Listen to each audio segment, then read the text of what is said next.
கிறிஸ்துவுக்குள் பிரியமானவர்களே, இந்த நாளுக்கான தினசரி தியான வசனம் மத்தேயு எழுதின சுவிசேஷம் 23வது அதிகாரம் 25வது வசனம். மத்தேயு 23:25, Matthew 23:25.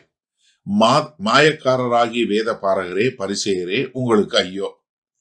போஜன பாத்திரங்களின் வெளிப்புறத்தை சுத்தமாக்குகிறீர்கள், உட்புறத்திலோ அவைகள் கொள்ளையினாலும் அநீதத்தினாலும் நிறைந்திருக்கிறது. இப்ப ஆண்டவர் என்ன சொல்றாரு? மறுபடியும் இன்னொரு அடையாளமா சொல்றாரு. எப்படி கொசு வடிகட்டினத ஒரு படமா பிக்சரா காட்டினாரோ அதே மாதிரி இங்க என்னன்னா ஒரு பாத்திரம் விளக்குறத காட்டுறாரு. என்ன? வெளிப்புறமான பாத்திரத்தை நீங்க நல்லபடியா கழுவி சுத்தமா வச்சிருக்கிறீங்க, ஆனா உள்ளுக்குள்ள அழுக்கா இருக்கு. ஏன்னா 1 சாமுவேல் 16:7 சொல்லும் போது கர்த்தரோ என்ன பார்க்கிறாரு? இருதயத்தை பார்க்கிறாரு.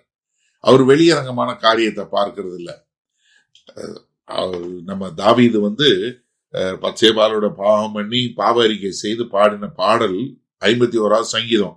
அதுல 6வது வசனத்துல சொல்லும் என்ன சொல்றாரு? ஆண்டவரே, என் உள்ளந்திரியங்களில் என்னத்தை உண்மையை எதிர்பார்க்கிறீங்க அப்படின்னு சொல்லக்கூடியதா. அப்ப வெளியரங்கமான மதம் என்ன பண்ணுதுன்னா, நம்மகிட்ட உள்ளான மனுஷன்ல உள்ள பாவத்தை கர்த்தர்ட்ட இருந்து மறைக்க முடியாது. ஏன்னா அவங்க உள்ளம் முழுவதும் எப்படி இருந்துச்சு? ஏன்னா அவர் சொல்லும்போது மாயக்காரராகிய வேத பாரகரே, பரிசேயரே, உங்களுக்கு ஐயோ என்று சொல்லிட்டு என்ன சொல்றாரு? உள்ளுக்குள்ள பூரா அநீதம் நிறைந்ததாய் இருக்கிறது. ஏன்னா மீகா தீர்க்கதரிசி 3வது அதிகாரம் 11வது வசனத்தை சொல்லும் என்ன சொல்றாரு? இந்த தலைவர்கள் என்ன பண்றாங்க? லஞ்சம் வாங்குறாங்க. தீர்க்கதரிசிகள் என்ன பண்றாங்க? பணத்துக்காக தீர்க்க தரிசனம் சொல்றாங்க. ஏன்னா கர்த்தராகிய இயேசு கிறிஸ்து லூக்கா 20வது அதிகாரம் 47வது வசனம் சொல்லும்போது என்ன சொல்றாரு? அவங்க விதவைகளுடைய வீடுகள்ல போய் அவங்கள அப்படியே பச்சிக்க கூடியவங்களா இருக்கிறாங்க.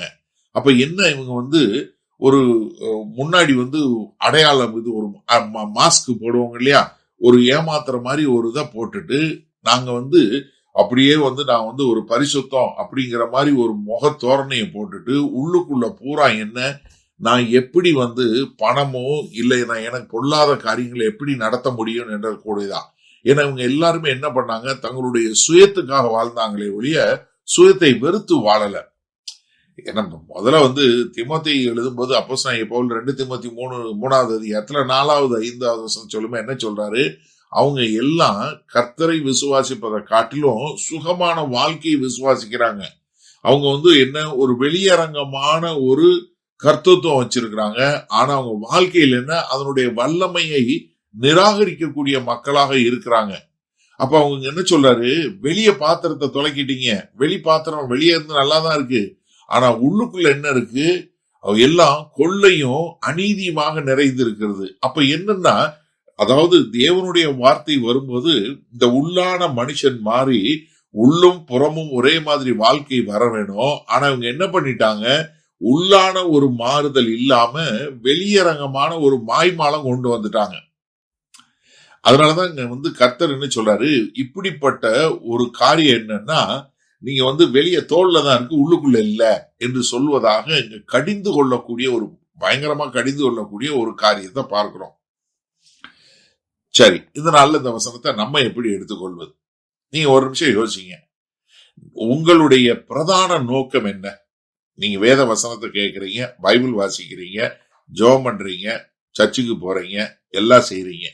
இதனுடைய பிரதான நோக்கம் என்ன? என்னுடைய உள்ளான மனுஷன் மாறணும் அப்படியா, இல்ல எல்லாரும் என்னைய பார்த்து நீ பயங்கரமான ஆளு, நீ நல்லா அப்படி இருக்கிற, அப்படி இப்படி சொல்லக்கூடிய ஒரு ஆளா இருக்கணுமா? நீங்க யோசிங்க. இப்ப தேவன் எதை ரொம்ப இருப்பாரு? நீங்க வெளியரங்கமா அவர் நல்ல பெரிய பாஸ்டர், இவங்க பயங்கரமா ஜெபம் பண்ணுவாங்க, இவங்க பயங்கரமா பாட்டு பாடுவாங்க, இவங்க அப்பா அப்படி அப்படி பாட்டு பாடினாங்கன்னா, இல்ல இவங்க பிரசங்கம் பண்ணாங்கன்னா, இல்ல இவங்க ஜெபம் பண்ணாங்கன்னா அப்படின்னு சொல்லி மனிதர்கள் வேணா உங்களை பத்தி ரொம்ப இம்ப்ரெஸ் ஆகலாம். ஆனா கர்த்தர் என்னன்னா, உங்க இருதயத்துல நீங்க யாருங்கிறதான் பாக்குறாரு.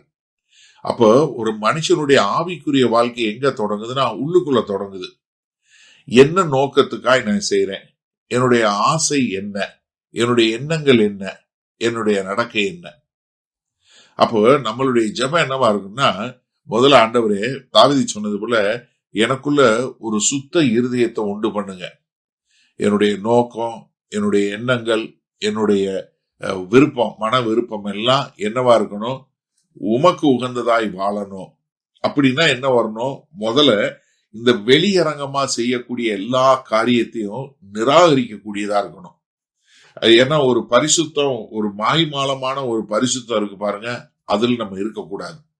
ஏன்னா நம்ம பைபிள் வாசிக்கிறதுனாலயோ இல்ல கர்த்தருக்கு ஊழியம் செய்யறதுனாலயோ இல்ல சபைக்கு போறதுனாலயோ நீங்க கிறிஸ்தவன் கிடையாது.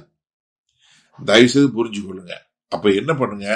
ஆண்டவர்கிட்ட கேளுங்க, ஆண்டவரே என்னுடைய இருதயத்தை ஒரு முறை சுத்தம் பண்ணுங்க ஆண்டவரே.